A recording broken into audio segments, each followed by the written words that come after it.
Hi guys, आज है Wednesday. हम लोग का क्लास का सेकंड डे। सो आप लोग का लास्ट क्लास ऑलरेडी मैंने एक वीडियो दे दिया, पार्ट वन, जो चैप्टर वन का एमसीक्यूज और असर्शन रीजनिंग था। तो आज हम लोग आज का सेकंड क्लास कर रहे हैं। तो आप लोग तैयार सब लोग? ओके, तो चलो स्टार्ट करते हैं आज का class, MCQs and assertion reasoning. 1 minute. हाँ, चलो। तो ये हम लोग का आज का पहला क्लास, तो पहला सवाल, ठीक है।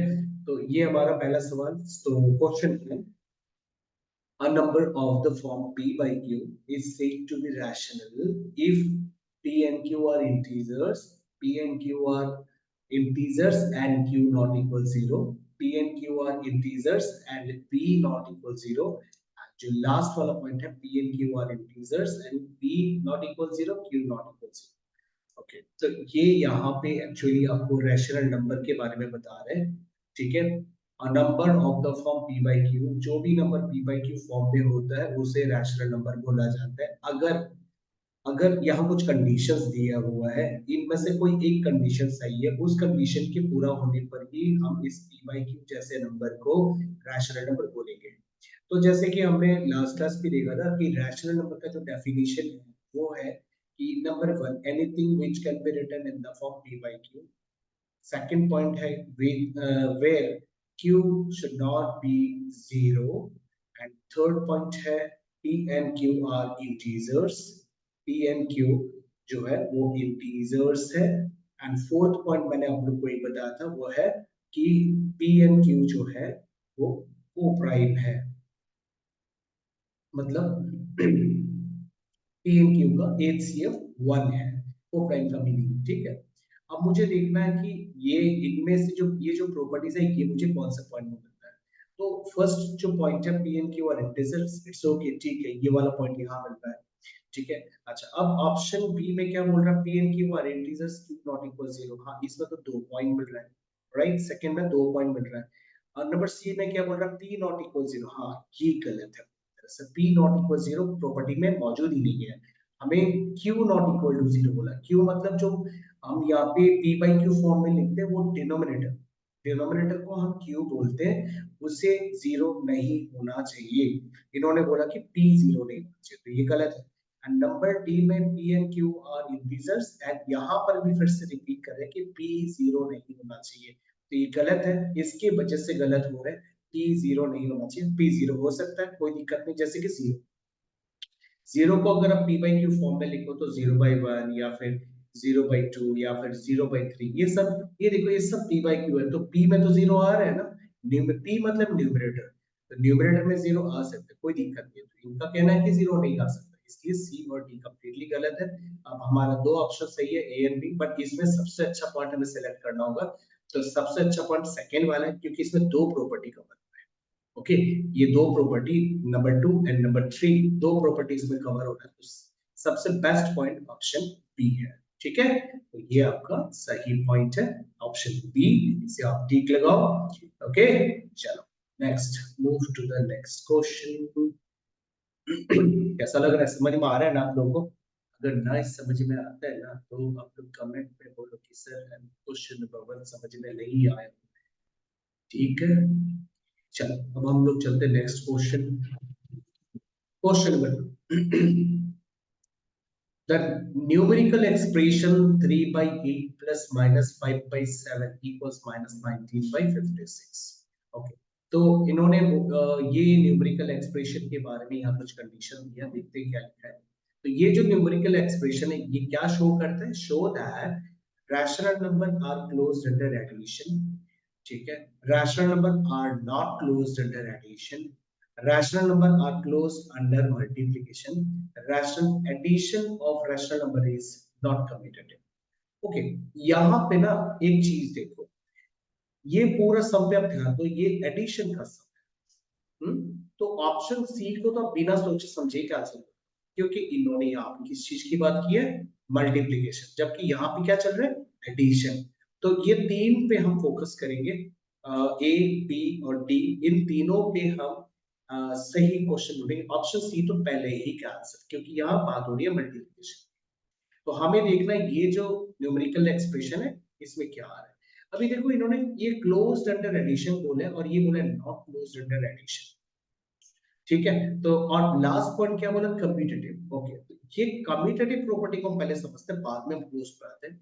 कम्यूटेटिव का मतलब है अगर आप दो नंबर को ऐड करते हो, ठीक है, उससे जो आंसर आ, अगर आप इसको चेंज करके भी ऐड करो ना, आपको सेम आंसर ही मिलता है। फॉर एग्जांपल 2 + 5 अगर हम करें तो हमें 7 मिलता है। अगर मैं इसमें चेंज करूं, ऑर्डर को चेंज करूं, तो क्या हमें अलग आंसर मिलेगा? बिल्कुल नहीं, सेम आंसर मिलेगा। इस तरह ऑर्डर को चेंज करने को कम्यूटेटिव बोला जाता है। तो ये क्या यहाँ पे ऑर्डर चेंज हुआ? नहीं, ये जैसे वैसे रखा, इसका तो ऑर्डर चेंज करने से कैसे हो जाता?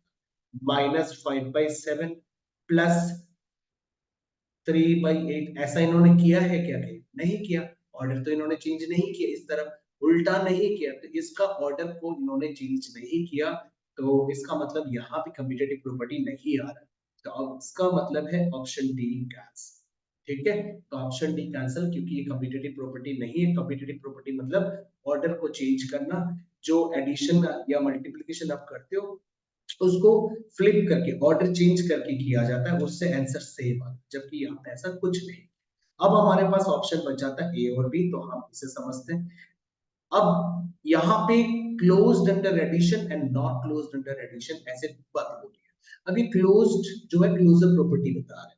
अब क्लोजर प्रॉपर्टी का मतलब क्या है? देखो बात हो रही है रैशनल नंबर्स की, तो मैं आपको रैशनल नंबर से समझाता हूँ। तो क्लोजर प्रॉपर्टी में अगर आप रैशनल नंबर को रैशनल नंबर से ऐड करते हो, तो रैशनल नंबर ही आंसर होना चाहिए, इसे बोलते हैं क्लोजर प्रॉपर्टी।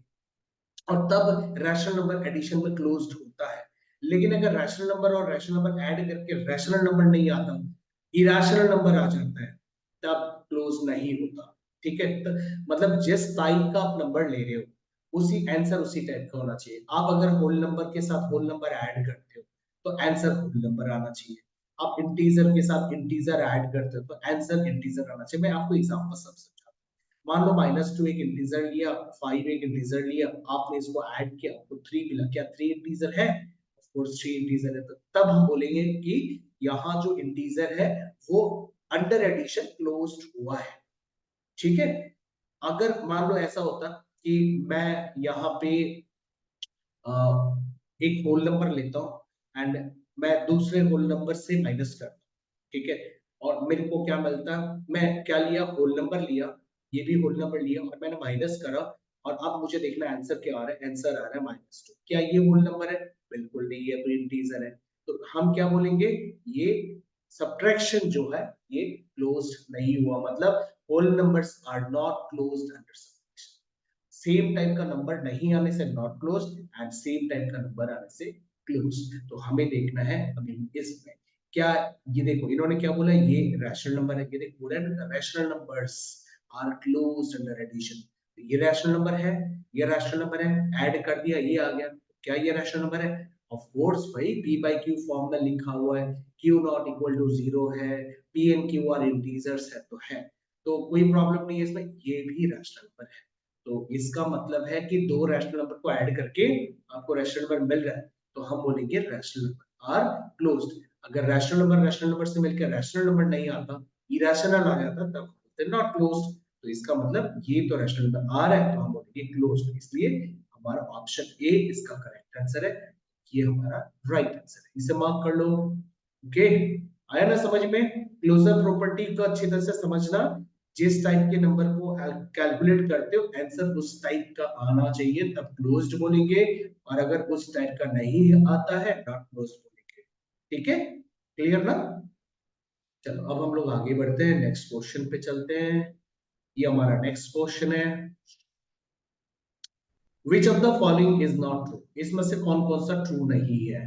तो rational numbers are closed under addition. तो अभी तो हमने देखा था कि दो रैशनल नंबर को हमने ऐड किया था, आंसर रैशनल नंबर आया।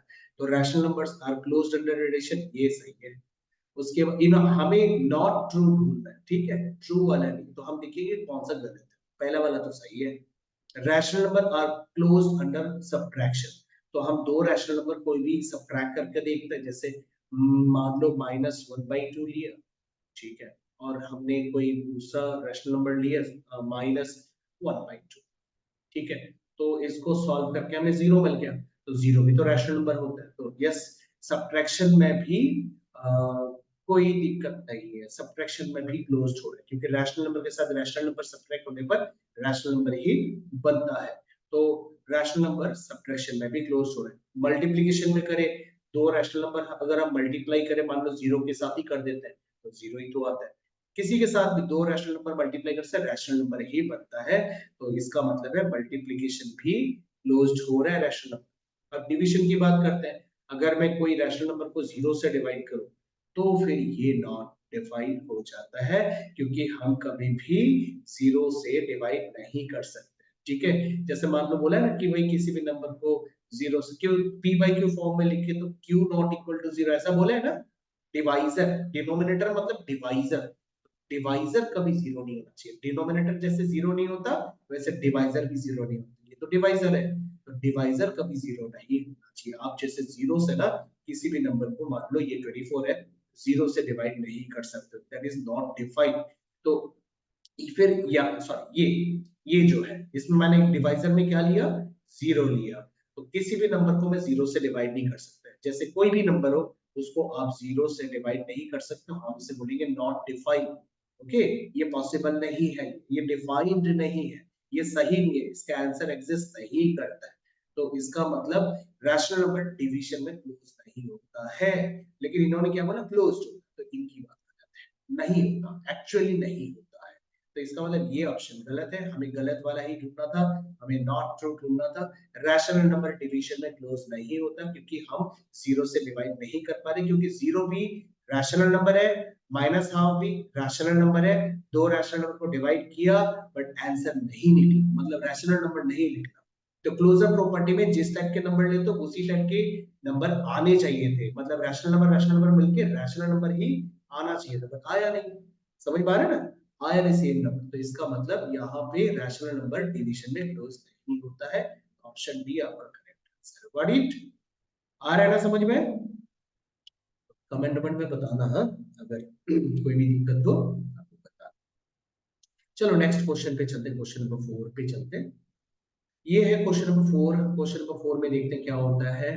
अच्छा, यहाँ पे -3/8 और 1/7 को प्लस कर रहे हैं, एंड यहाँ पे 1/7 और -3/8 प्लस कर रहे हैं। ओहो, ये तो उल्टा हो गया, ऑर्डर चेंज किया, राइट। ऑर्डर अभी थोड़ी देर पहले हमने किसी प्रॉपर्टी में डिस्कस किया था ना, ऑर्डर चेंज हुआ है।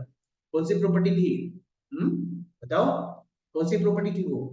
हाँ, ये दोनों नंबर देखो यहाँ पे भी है, एकदम सिंपल, -3/8 -3/8, 1/7 1/7, ऑर्डर चेंज किया। ऑर्डर चेंज करना कम्यूटेटिव प्रॉपर्टी होता है। तो देखो कम्यूटेटिव, ये लास्ट वाला क्या बोला, डिस्ट्रीब्यूटिव, तो बिल्कुल नहीं। उसके बाद क्या बोला, एसोसिएटिव, ये भी नहीं। उसके बाद क्या बोला, closure property, closed under addition, ये भी नहीं। तो ये क्या बोला, एडिशन ऑफ रैशनल नंबर, ये सीखा। ठीक है, हाँ? ओके, तो हमारा आंसर कौन सा हुआ, ऑप्शन ए। इसे मार्क कर लो, कम्यूटेटिव प्रॉपर्टी मतलब ऑर्डर चेंज करना। आप जैसे ऐसे ऐड कर रहे हो, तो इसको उल्टा कैसे करोगे, इन दोनों को फ्लिप कर दो, बी को पहले लेके आ जाओ, ए को बाहर, है ना। छोटा एग्जांपल, 5 + 3 ले लो, 8 आता है। आप इसे उल्टा करके देखो, फिर भी 8 आता है। इसको कम्यूटेटिव प्रॉपर्टी बोलते हैं। ऑर्डर बदलने पर भी अगर आंसर सेम आए तो कम्यूटेटिव प्रॉपर्टी हो रहा है यहाँ पे, और अगर ऑर्डर बदलने पर आंसर नहीं सेम आता है, डिफरेंट आता है, तो कम्यूटेटिव प्रॉपर्टी वहां एग्जिस्ट नहीं कर रहा, कम्यूटेटिविटी नहीं है। ठीक है, तो ऑप्शन ए करेक्ट आंसर है, टिक। चलो आगे बढ़ते हैं।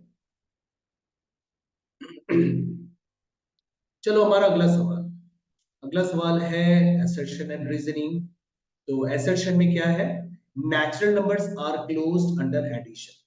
तो क्लोजर प्रॉपर्टी याद है ना, आप नेचुरल नंबर को नेचुरल नंबर से ऐड करोगे। देखो इन लोग एडिशन की बात कर रहे हैं, तो क्लोजर प्रॉपर्टी का मतलब है जब आप ऐसा करते हो, नेचुरल नंबर लेते हो, तो आंसर नेचुरल नंबर आना चाहिए। आप कोई भी नेचुरल नंबर ले लो, 5 ले लो, 1 ले लो, ऐड करो, 6 आएगा।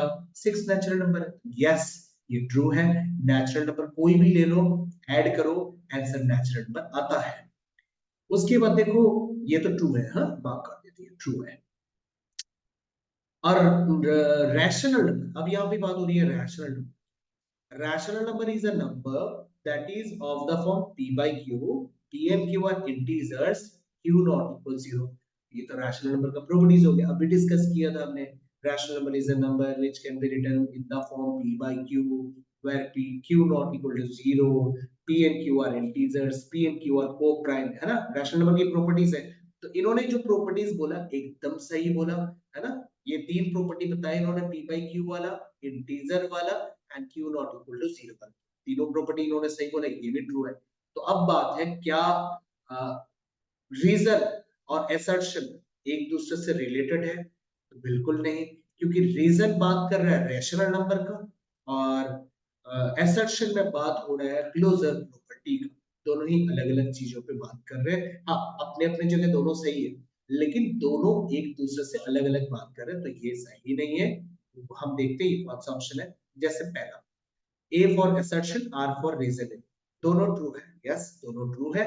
तो reason is the correct explanation for A for assertion, reason assertion के लिए correct explanation है. बिल्कुल नहीं, reason अलग बात कर रहे हैं, assertion अलग बात कर रहे हैं. तो correct explanation नहीं है. कब होता correct? अगर reason और assertion एक ही टॉपिक पे बात कर रहा, रीजन जो दिया गया वो assertion का ही रीजन दिया होता, assertion क्यों हो रहा है इसका रीजन अगर दिया होता, तो फिर ये करेक्ट एक्सप्लेनेशन माना जाता. तो फिलहाल ये दोनों में कोई रिलेशन नहीं है. दोनों अपनी जगह सही बात कर रहे हैं, बट दोनों बातों में कोई रिलेशन नहीं. सो ऑप्शन ए नहीं होगा. ऑप्शन बी देखते हैं. A and R both are true, yes, but R is not correct explanation for. Yes, ये वाला दोनों ट्रू है, बट रीजन असर्शन का करेक्ट एक्सप्लेनेशन नहीं है. सो ये वाला पॉइंट अपना आंसर होगा दोनों से, क्योंकि आगे देखो यहाँ असर्शन सही है, रीजन फॉल्स है. असर्शन फॉल्स है, रीजन ट्रू है. ये तो हो ही नहीं सकते दोनों, है ना. दोनों तो नहीं हो सकते. तो दोनों यहाँ पे सही है, दोनों यहाँ सही है, लेकिन दोनों एक दूसरे से रिलेटेड नहीं है. Reason is not the correct explanation for A. Okay, तो इस वजह से ऑप्शन बी को मार्क करो. तो आप लोग को आज का क्लास कैसा लगा कमेंट में बताना है, कमेंट करना है, लाइक लगाना है, लाइक लगाना है. ओके, सो नेक्स्ट क्लास हम लोग फ्राइडे को करेंगे. फ्राइडे को हम लोग केस स्टडी पे काम करेंगे. तो आप लोग इसी तरह से सारे वीडियो पे रेगुलरली काम करो. रेगुलरली आप लोग को सीखना है, तो फिर इस तरह से देखना जो चैप्टर है वो पूरा का पूरा क्लियर हो जाएगा, पूरा कंसेप्ट क्लियर हो जाएगा.